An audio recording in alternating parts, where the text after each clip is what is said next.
அன்பான தேவ பிள்ளைகள் எல்லோருக்கும் இயேசு கிறிஸ்துவின் நாமத்துல என்னோட வாழ்த்துக்களை தெரிவித்துக் கொள்கிறேன். பிதாவாகிய தேவனாலும் நம்முடைய கர்த்தராகிய இயேசு கிறிஸ்துவினாலும் உங்கள் எல்லோரோட வாழ்விலும் கிருபையும் சமாதானமும் உண்டாவதாக என்று சொல்லி உங்களை வாழ்த்துவதிலே நான் மிகுந்த மகிழ்ச்சி அடைகிறேன். தேவ பிள்ளைகளே, நாம் கர்த்தர் நமக்கு இந்த வருடத்திற்கு கொடுத்திருக்கிற அந்த வாக்குத்தத்த வார்த்தை சங்கீதம் 1:3 கனி கொடுக்கும் வாழ்க்கை எப்படி வாழ்வது என்பதை குறித்து நாம் தியானித்து வருகிறோம். மறுபடியும் வாசிக்க கேட்போம். சங்கீதம் 1:3. அவன் நீர்க்கால்களின் ஓரமாய் நடப்பட்டு தன் காலத்தில் தன் கனியை தந்து இலையுதிராதிருக்கிற மரத்தை போல் இருப்பான். அவன் செய்வதெல்லாம் வாய்க்கும். தேவ பிள்ளைகளே, நாம் கர்த்தர் நமக்கு இந்த வருடத்திலே கொடுத்திருக்கிற இந்த வாக்குத்தத்த வார்த்தையிலே கர்த்தர் நமக்கு சொல்லுகிற 3 ஆசீர்வாதங்களை பார்க்கிறோம். முதலாவது ஆசீர்வாதம், இலையுதிராதிருக்கிற மரத்தை போல் இருப்பான். இது எதை பற்றி பேசுகிறது? கர்த்தரோடு நெருங்கி ஜீவிக்கிற ஒரு வாழ்க்கையை பற்றி பேசுகிறது. 2வது வசனம் சொல்லுகிறது போல, கர்த்தருடைய வேதத்தில் பிரியமாயிருந்து இரவு போலும் அவருடைய வேதத்தை தியானித்து கர்த்தரோடு ஒரு நெருங்கிய உறவு கொள்ளுகிற ஒரு மனுஷனை பற்றி பேசுகிறது. அப்ப இந்த வருடத்துல கர்த்தர் சொல்றாரு, முதலா நீங்க அப்படிதான் வாழ போறீங்க. அந்த இடத்துக்கு ஆண்டவர் உங்களை கொண்டு வர போறாரு. அதன் மூலம் 2வது ஆசீர்வாதம், ஆண்டவர் சொல்றாரு, தன் காலத்தில் தன் கனியை தந்து இலையுதிராதிருக்கிற மரத்தை போல் இருப்பான். ஆம் பிரியமானவர்களே, நீங்க எப்படி ஒரு கனி கொடுக்கும் மரம், ஒரு ஆப்பிள் மரமா இருக்கலாம், ஒரு மாமரமா இருக்கலாம், அது நிற்கால்களின் ஓரமா நடப்பட்டிருக்கும் போது எப்படி அது தன் காலத்துல அது கொடுக்க வேண்டிய அந்த கனியை, அழகான கனிகளை அது எப்படி கொடுக்குமோ, அத மாதிரி நீங்களும் எந்தெந்த காலத்தில் கர்த்தருடைய சித்தத்தின்படி எந்தெந்த கனியை கொடுக்க வேண்டுமோ அந்த கனியை கொடுக்கிறவர்களா இருப்பீங்க. எந்த காலத்துல ஜெபத்துக்கு பதிலை பெற்றுக்கொள்ள வேண்டுமோ ஜெபத்துக்கு பதிலை பெற்றுக்கொள்வீங்க. எந்த காலத்துல கர்த்தருக்காய் காத்திருக்கணுமோ நீங்க அந்த நேரத்துல கர்த்தருக்கு காத்திருக்கிற கனியை கொடுப்பீங்க. எந்த நேரத்துல பொறுமையா இருக்கணுமோ அந்த நேரத்துல பொறுமையா இருக்கும் கனியை கொடுப்பீங்க.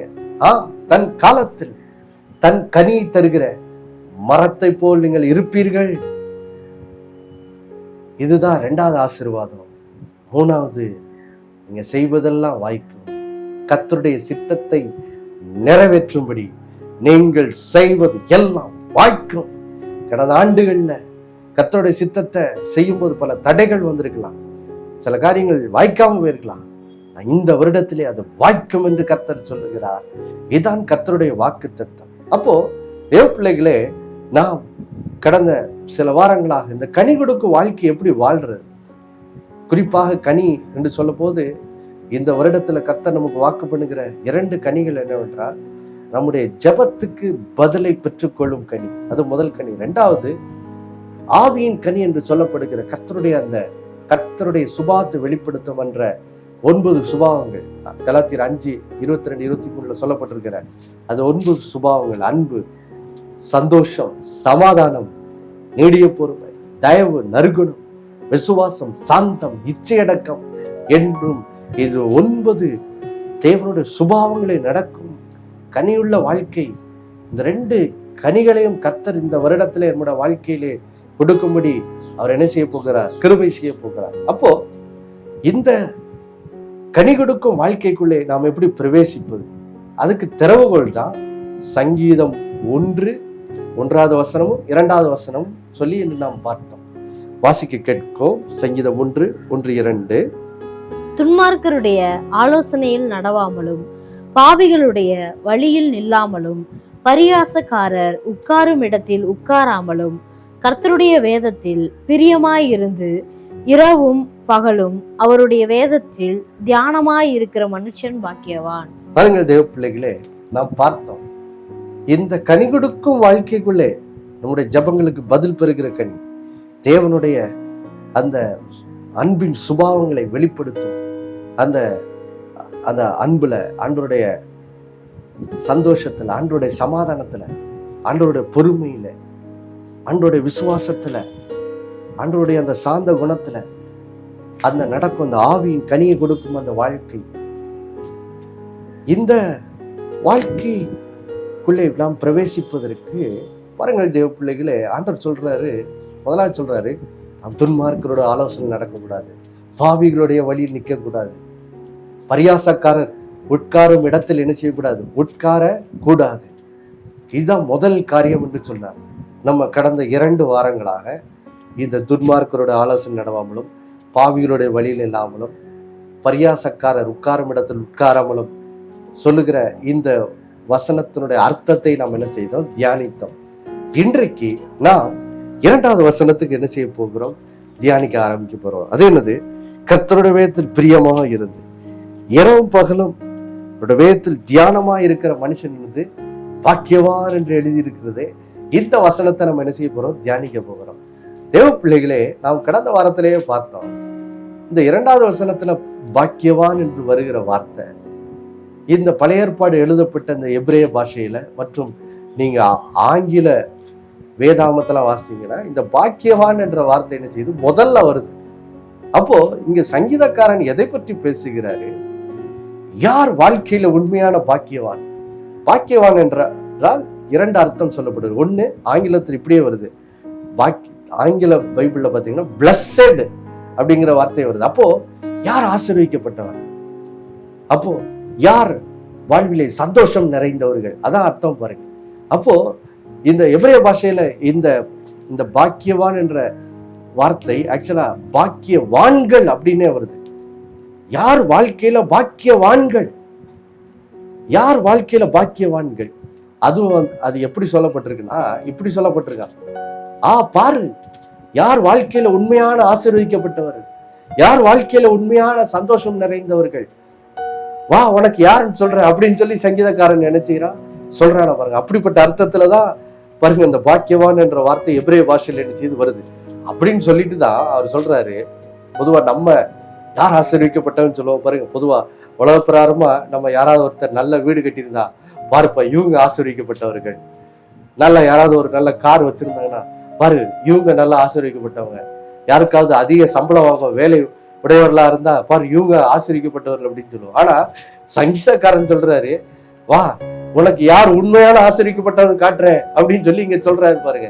சொல்லப்போதான் சொல்றாரு, உண்மையாக ஆசீர்வதிக்கப்பட்டவர்கள் யாரு, அவர்கள் துன்மார்க்கருடைய ஆலோசனை நடப்பதில்லை, அவங்க பாவிகளுடைய வழியில் நிற்கிறது இல்லை, அவங்க பரியாசக்கார உட்காரும் இடத்துல என்னது உட்காருவதில்லை, அதுதான் முதல் ஆசீர்வதிக்கப்பட்டவன்.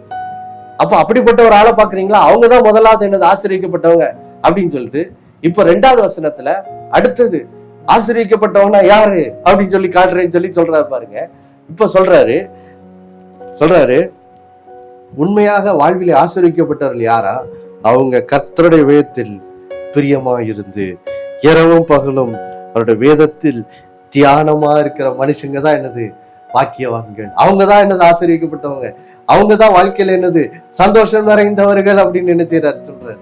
அப்போ இந்த குணாதிசயம் உடையவர்கள் தான் என்னது ஆசீர்வதிக்கப்பட்டவர்கள் அப்படின்னு சங்கீதக்காரன் நினைக்கிறார், நமக்கு கற்றுக் கொடுக்கிறார் பாருங்க.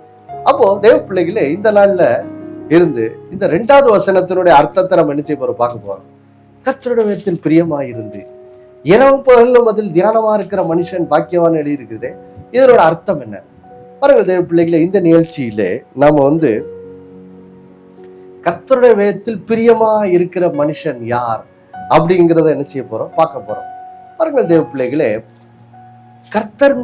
கர்த்தருடைய வேதத்தில் பிரியமா இருக்கிறதுனா என்னது, அதை புரிந்து கொள்றதுக்கு பாருங்க நம்ம ஒரு எடுத்துக்காட்டுக்கு போறோம். யாக்கோபு வாழ்க்கையிலிருந்து ஒரு எடுத்துக்காட்டுக்கு போக போறோம். பாருங்கள் தேவ பிள்ளைகளே, இப்போ நம்ம இந்த பார்க்க போகிற இந்த சம்பவம் யாக்கோபு வாழ்க்கையில எப்போ நடந்தது என்றால், பாருங்க யாக்கோபு அவருடைய வாழ்வின் ஆரம்ப காலத்துல ரொம்ப ஒரு மாம்சீகமான மனுஷனா தான் வாழ்ந்து கொண்டு வந்தார். அவர் கர்த்தருக்கு பிரியமாக எல்லாம் என்ன செய்யல, வாழல. ஆரம்பத்துல அவர் ஒரு துன்மார்க்கரோட ஆலோசனையில் நடக்கிற பாவிகளுடைய வழியில் நிற்கிற ஒரு மனுஷனா தான் என்ன செய்தார், இருந்தார். அதுக்கு பின்புதான் அவருடைய வாழ்விலே கர்த்தர் அவரை சந்திக்கிறாரு. யாக்கோபு இஸ்ரவேலா என்ன செய்கிறார், மாறுகிறார். கர்த்தருக்கு பிரியமாய் நடக்கிற ஒரு மனுஷனா பின்புதான் அவர் என்ன செய்கிறார், மாறுகிறார். அப்போ யாக்கோபு மாம்சீகமா வாழ்ந்த காலத்துல அவர் வாழ்வில நடந்த ஒரு சம்பவம் இது. ஆனா இந்த சம்பவத்துல சொல்லப்பட்டிருக்கிற இந்த காரியம் இந்த சங்கீதம் 1-2 புரிந்து கொள்றதுக்கு ரொம்ப பிரயோஜனமா இருக்கு. அதுதான் இந்த வசனத்தை நம்ம என்ன செய்யறோம், வாசிக்க போகிறோம். பாருங்க, வாசிக்க கேட்கலாம். ஆதியாகமம் 29 முதலாவது 17, 18, அதுக்கு அடுத்தது 20வது வசனத்தை வாசிக்க கேட்கலாம். ஆதியாகமம் 29, 17, 18, 20வது வசனங்கள். லேயாளுடைய கண்கள் கூச்ச பார்வையாய் இருந்தது, ராகேலோ ரூபவதியும் பார்வைக்கு அழகானவளுமாய் இருந்தாள். யாக்கோப்பு ராகேல் பேரில் பிரியப்பட்டு உம்முடைய இளைய குமார்த்தியாகிய ராகேலுக்காக உம்மிடத்தில் 7 வருஷம் வேலை செய்கிறேன் என்றான். அந்தபடியே யாக்கோபு ராகேலுக்காக 7 வருஷம் வேலை செய்தான்.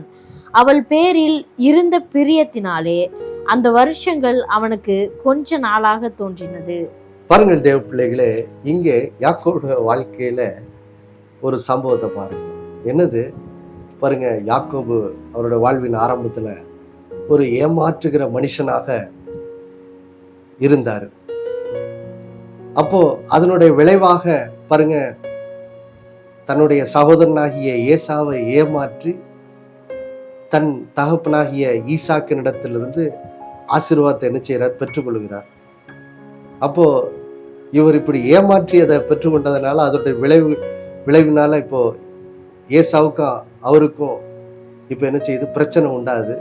அப்போ தன்னுடைய சகோதரனுக்கு பயந்து தன் சகோதரன் தனக்கு தீங்கு செய்திடக்கூடாதுன்னு சொல்லி இப்போ என்ன செய்கிறார், அவர் தன் தகப்பன் வீட்டை விட்டு என்ன செய்கிறார், ஓடுகிறார். தகப்பன் வீட்டை விட்டு என்ன செய்கிறார், தன் தாயினுடைய சகோதரனாகிய லாபான் வீட்டுக்கு என்ன செய்கிறார், ஓடுகிறார். பயந்து ஓடுகிறார், தப்பித்து ஓடுறார். தப்பித்தம் விளச்சோன்னு என்ன செய்கிறார், வெறும் ஒரு கோலும் தடியுமாக அவர் என்ன செய்கிறார், வெறுங்கையா ஓடுறார் லாபானோட வீட்டுக்கு. இப்போ லாபான் இருக்கும் ஊருக்கு வருகிறார். வந்தவுடனே அங்கே பாருங்க, லாபானுடைய மகளாகிய ராகேலை என்ன செய்கிறார், அவர் பார்க்கிறார். இப்போ பாருங்க, ராகேல் ரூபவதியும் பார்வைக்கு என்னது அழகானவளுமாய் அவள் என்ன செய்கிறார், இருக்கிறார். இருந்த உடனே இப்ப என்ன செய்கிறார் பாருங்க, யாக்கோபு ராகேலின் பேரில் என்ன செய்கிறார், பிரியம் வைக்கிறார். அப்போ யோசிச்சு பாருங்க, இங்கே ஏன் யாக்கோபு ராகேலின் பேரில் ஏன் பிரியம் வைக்கிறாரு? ஏன்னா ராகேலுடைய அழகுல என்ன செய்தார், மயங்கினார். அதனுடைய விளைவாகத்தான் பாருங்க, இங்கே ஆதியாகமம் 29, 18 வசனம் சொல்லுது, யாக்கோபு ராகேல் பேரில் என்ன செய்கிறார், பிரியம் வைக்கிறாரு, பிரியப்படுறாரு. அப்போ யோசிச்சு பாருங்க தேவ பிள்ளைகளே, இது ஒரு மாம்சீகமான ஒரு எக்ஸாம்பிள். யோசிச்சு பாருங்க. ஆனா இது பாருங்க, அந்த சங்கீதம் 1-2 அந்த முதல் பகுதியை புரிந்து கொள்றதுக்கு ரொம்ப பிரயோஜனமா இருக்கு. ஏன்னா அங்கே வசனம் என்ன சொல்லுது, ஒரு தேவனோட பிள்ளை, ஒரு ஆண்டவரை இயேசுவை ஏற்றுக்கொண்டு கர்த்தரா இயேசு விசுவாசித்து வாழுகிற ஒரு தேவனோட பிள்ளை எப்படிப்பட்டவர்களா இருக்காங்களா, அவங்க கர்த்தருடைய வேதத்தில் பிரியப்படுகிறவர்களா என்ன செய்யறாங்க, இருக்கிறாங்க. கர்த்தருடைய வேதத்தை நேசிக்கிறவர்களா இருக்கிறாங்க. கர்த்தருடைய வேதம் அவர்களுக்கு என்னது, மன மகிழ்ச்சியா இருக்குது. அப்போ எப்படி ஒரு தேவனுடைய பிள்ளை கர்த்தருடைய வேதத்தில் பிரியமுள்ளவர்களா எப்படி மாற முடியும்? அதை தான் இங்க சொல்லுது பாருங்க. இங்க ராகேலுடைய அழகுல யாக்கோபு மயங்கினதுனாலதான் என்ன செய்கிறார், யாக்கோபு ராகேலின் பேர்ல என்ன செய்கிறார், பிரியம் வைக்கிறார். அப்போ அதே போல இப்போ யோசிச்சு பாருங்க, இப்போ நம்ம இப்போ சங்கீதம் 1-2க்கு வருவோம்.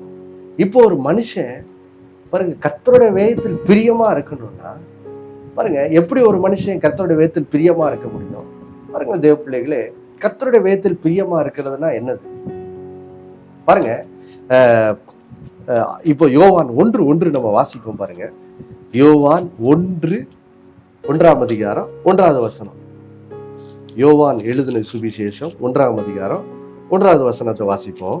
ஆதியிலே வார்த்தை இருந்தது, அந்த வார்த்தை தேவனிடத்தில் இருந்தது, அந்த வார்த்தை தேவனாய் இருந்தது. பாருங்கள் தேவ பிள்ளைகளை, இங்கே இயேசு கிறிஸ்து யார் என்பதை குறித்த வெளிப்பாட்டை யோவான் கொடுக்கிறார். இயேசு கிறிஸ்து யாரா? பாருங்க, ஆதியிலே வார்த்தை இருந்தது, அந்த வார்த்தை தேவனிடத்தில் இருந்தது, அந்த வார்த்தை தான் என்னது? தேவனா இருந்தது அப்படின்னு சொல்றார். அப்போ இயேசு கிறிஸ்துவை இங்கே யோவான் எப்படி அழைக்கிறார்? அவர்தான் வார்த்தையா இருக்கிறார் என்று சொல்லி இங்கே யோவான் என்ன செய்கிறார்? இயேசுவை குறித்த ஒரு வெளிப்பாட்டை என்ன செய்கிறார்? கொடுக்கிறார். பாருங்க, இன்னொரு வசனமும் இதே யோவான் எழுதின வெளிப்படுத்தல் அங்கேயும் யோவான் இயேசு கிறிஸ்து எப்படி தேவனுடைய வார்த்தையா இருக்கிறார் என்ற அந்த வெளிப்பாட்டை அங்க சொல்றாரு. பாருங்க, வெளிப்படுத்தல் 19ஆம் அதிகாரத்துல இப்போ 13வது வசனத்தை வாசிக்கலாம். வெளிப்படுத்தல் 19:13. வெளிப்படுத்தல் 19:13. ரத்தத்தில் தோய்க்கப்பட்ட வஸ்திரத்தை தரித்திருந்தார், அவருடைய நாமம் தேவனுடைய வார்த்தை என்பதே. பாருங்கள் தேவ பிள்ளைகளே, இங்கே இயேசு கிறிஸ்துவை குறித்து இங்கே யோவான் எழுதும் போது இயேசு கிறிஸ்துவனுடைய ஒரு நாமம் என்ன அப்படிங்கிறது குறித்து சொல்லும் போது சொல்றாரு, அவருடைய நாமம் தேவனுடைய வார்த்தை என்பதே. அப்போ யோசிச்சு பாருங்கள் தேவ பிள்ளைகளே, இயேசுதான் வார்த்தையாக என்ன செய்கிறார்? இருக்கிறார். அப்போ யோசிச்சு பாருங்க, கர்த்தருடைய வேதத்தில் பிரியமாய் ஒரு தேவனுடைய பிள்ளை இருக்கிறது என்று சொல்லும் போது அதை இப்படி சொல்லலாம். பாருங்க, வேதம் என்றால் வார்த்தை. அப்போ யோசிச்சு பாருங்க, யார் வார்த்தையா இருக்கா? இயேசுதான் என்னது? வார்த்தையா இருக்கிறார். அப்போ யோசிச்சு பாருங்க, கர்த்தருடைய வேதத்தில் பிரியமா இருக்கு ஒரு தேவனுடைய பிள்ளை இருக்கிறான் என்று சொல்லுவதும், இயேசுவின் மேல் பிரியமா இருக்கிறான் என்று சொல்லுவதும் என்னதுதான்? ஒண்ணுதான். அப்போ யார் கர்த்தருடைய வேதத்தில் பிரியமா இருக்க முடியும்? யார் இயேசுவின் மேல் பிரியமா இருக்கிறாங்களோ அவங்கதான் கர்த்தருடைய வேதத்தின் மேல் என்ன செய்ய முடியும்? பிரியமா இருக்க முடியும். அப்போ யோசிச்சு பாருங்க, எப்படி ஒரு மனுஷன் இயேசுவின் மேல் பிரியமுடையவனா மாற முடியும்? அததான் பாருங்க, யாக்கோபு வாழ்க்கையில பார்க்கிறோம். யாக்கோபு எப்படி ராகேல் பேரில் பிரியமா மாறினா, ராகேலுடைய அழகை அவன் பார்க்கிறான்.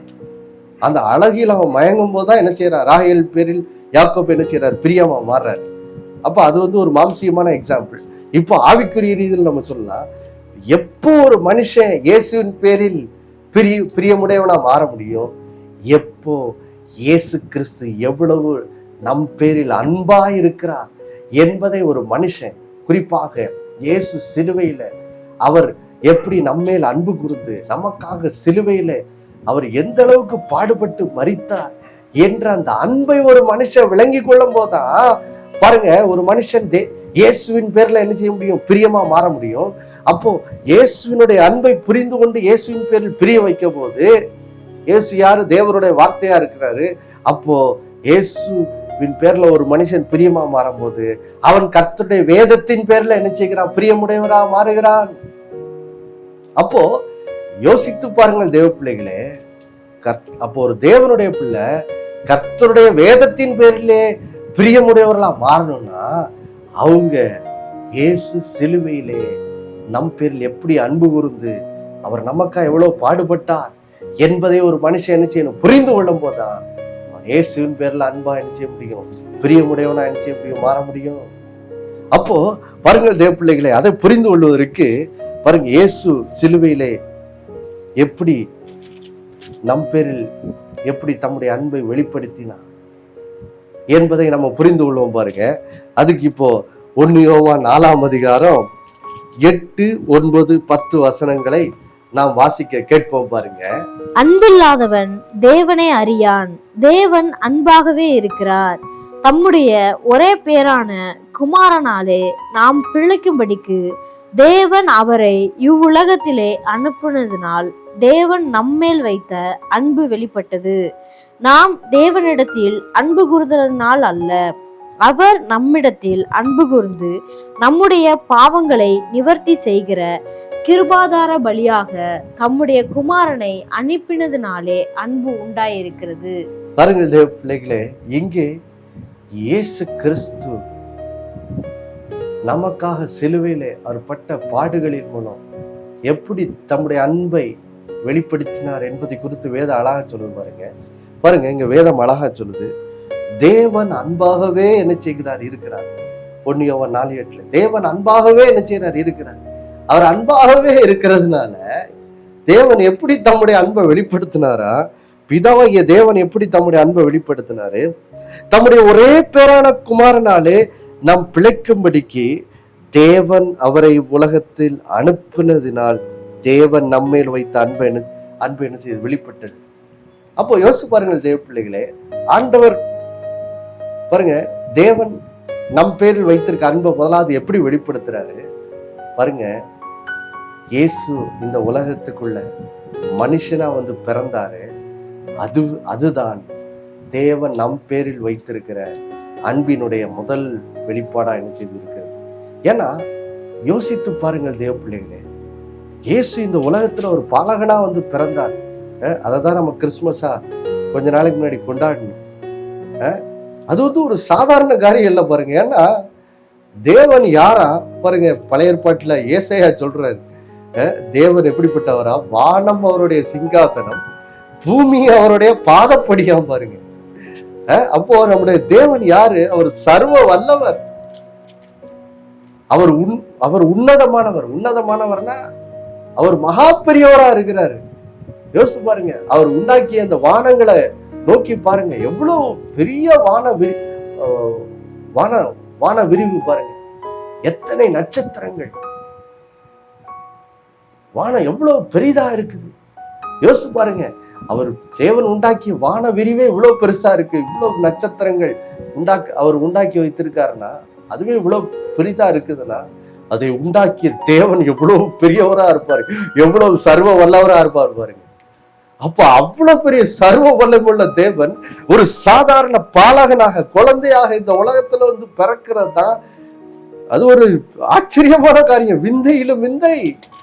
ஆனா அவர் வந்து பிறந்தார். ஏன்? அதுதான் தேவன் நம் பேரில் அன்பாகவே இருக்கிறார் என்பதுக்கு முதல் சாட்சியாக இருக்கிறது, வெளிப்பாடா இருக்குது. ரெண்டாவது, அவர் இயேசு இந்த உலகத்தில் வந்து பிறந்தது தேவ அன்பினுடைய முதல் வெளிப்பாடா இருக்குது. ரெண்டாவது, தேவன் நம்மேல் அன்பா இருக்கிறாருங்கிறது எப்படி புரிந்து கொள்றோம்? 10வது வசனத்துல சொல்லுது, நாம் பாவிகளா இருந்தோம், நம்மை பாவத்திலிருந்து ரட்சிக்கும்படிக்கு அவர் என்ன செய்தார்? நம்முடைய பாவங்களை நிவர்த்தி செய்கிற கிருபாதார பலியாக இயேசு சிலுவையில் மரித்ததன் மூலமாக நமக்கு தேவ அன்பு என்ன செய்கிறது? புரிகிறது. அப்போ இந்த காரியத்தெல்லாம் நம்ம என்ன செய்யணும்? நல்லா யோசித்து பார்க்கணும் பாருங்க. இயேசு நமக்காக அவ்வளவு சர்வ வல்லமையுள்ள தேவன் நமக்காக இந்த உலகத்துல ஒரு சாதாரண குழந்தையா வந்து பிறந்தாரா? இவர் வளர்ந்து ஒரு பெரிய மனிதனா பின்பு நமக்காய் சிலுவையில மரித்தாரா? இந்த அன்பையெல்லாம் நம்ம என்ன செய்யணும்? நோக்கி பார்க்கணும் பாருங்க. நோக்கி பார்க்கும் போது பாருங்க, இப்போ இந்த அன்பு நம்மளை என்ன பண்ணுது பாருங்க. 1 யோவான் 4 இப்போ 19வது வசனத்தை வாசிக்கலாம். அவர் முந்தி நம்மிடத்தில் அன்பு கூர்ந்தபடியால் நாமும் அவரிடத்தில் அன்பு கூறுகிறோம். அப்போ யோசிச்சு பாருங்க, இந்த அன்பை நம்ம புரிந்து கொள்ளும் போது என்ன ஆகுது? இப்ப நாம திரும்ப இயேசுவின் பேரில் அன்பு வைக்க அது என்ன செய்யுது? நம்மளை தூண்டுது. அவர் முந்தி நம்மிடத்தில் அன்பு கூர்ந்தபடியால் நாமும் இப்ப அவரிடத்தில் என்ன செய்யற? அன்பு கூறுவர்களா மாறுறோம். அப்போ இப்படி நம்ம அவரிடத்தில் அன்பு கூறுவர்களா மாறும் போது என்ன ஆகுது? இப்ப இந்த கிறிஸ்துவின் அன்பு என்ன பண்ணுது பாருங்க. இப்போ ரோமர் 8 அங்கே பாருங்க, இப்படி கிறிஸ்துவனுடைய அன்பை நம்ம புரிந்து கொள்ளும் போது அது நம்முடைய வாழ்க்கையை எந்த அளவுக்கு மாற்றுதான் பாருங்க. ரோமர் 8:36 மற்றும் 39 வசனங்களை வாசிக்க கேட்போம். கிறிஸ்துவின் அன்பை விட்டு நம்மை பிரிப்பவன் யார்? உபத்திரவமோ, வியாகுலமோ, துன்பமோ, பசியோ, நிர்வாணமோ, நாசமோசமோ, பட்டயமோ, இவை எல்லாவற்றிலேயும் நாம் நம்மில் அன்பு கூறுகிறவர்களாலே முற்றும் ஜெயம் கொள்கிறவர்களாய் இருக்கிறோமே. 39வது வசனம்.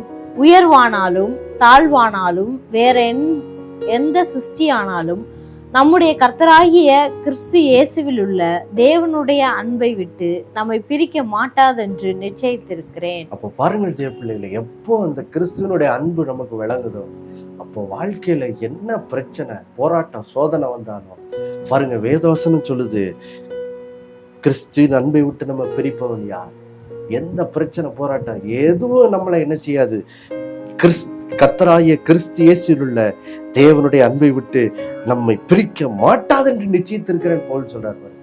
அப்போ எப்போ ஒரு மனுஷன் இந்த கிறிஸ்துவனுடைய அந்த பிறப்பில் வெளிப்பட்ட தேவ அன்பு, சிலுவையில் வெளிப்பட்ட அந்த தேவ அன்பை ஒரு மனுஷன் புரிந்து கொள்ளுகிறானோ, அப்போ பாருங்கள் தேவ பிள்ளைகளே, அப்போ நம்ம தேவன் பேரில் அது நமக்கு தேவன் பேரில் ஒரு ஆழமான அன்பை நினைச்சது உருவாக்குறதுனால இப்போ பாருங்க நம்ம ஆண்டவரோடு பாருங்க ஒரு நெருங்கி ஜீவிக்கிற ஒரு ஜீவியத்தை உண்டு பண்ணிடுது. இப்போ வாழ்க்கையில வர்ற எந்த சோதனை போராட்டமும் தேவ அன்பை விட்டு நம்மளை பிரிக்க முடியாத அளவுக்கு அது தேவனுக்கும் நமக்கு ஒரு நெருங்கிய உறவு உண்டு பண்ணிடுது. அப்போ அது என்ன பண்ணுது, இப்போ கர்த்தருடைய வேதத்தில் ஒரு பிரியமா இருக்கிற மனுஷனா நம்ம வாழ்க்கையை நிச்சயத்திற்கு மாற்றிடுது. ஏன்? நமக்கு கிறிஸ்துவின் அன்பு விளங்கிடுச்சு. அவருடைய சிலுவையில் அவர் பட்ட அந்த பாடுகளின் அந்த அன்பு விளங்கினதுனால இப்போ பாருங்க நம்ம கர்த்தருடைய வேதத்தில் பிரியமா இருக்கிறவர்களா மாறிடும். ஏன்னா இயேசுதான் தேவனுடைய வார்த்தை. அப்போ இயேசுவின் பேரில் அன்பா இருக்கிறதுனா என்ன அர்த்தம்? அவருடைய வார்த்தையின் பேரில் பிரியமா இருக்கிறது, கர்த்தருடைய வேதத்தின் பேரில் பிரியமா இருக்கிறவா மாறிடுவோம். அப்போ இந்த நாள்ல தேவ பிள்ளைகளை கிறிஸ்துவின் அன்பை நம்ம விளங்கி கொள்ளும்படி, நமக்கு உதவி செய்யும்படி கர்த்தரை நோக்கி பார்க்கலாம். எல்லாரும் கண்களை மூடி ஜெபிப்போம். அன்புள்ள பரலோக பிதாவே, ஆண்டவராக இயேசுவின் நாமத்தில் வருகிறோம்ப்பா. கர்த்தாவே, இந்த நாளிலே கர்த்தருடைய வேதத்தில் பிரியமா இருக்கிறது எப்படின்னு சொல்லி எங்களுக்கு கற்றுக் கொடுத்ததுக்காக ஸ்தோத்திரமான.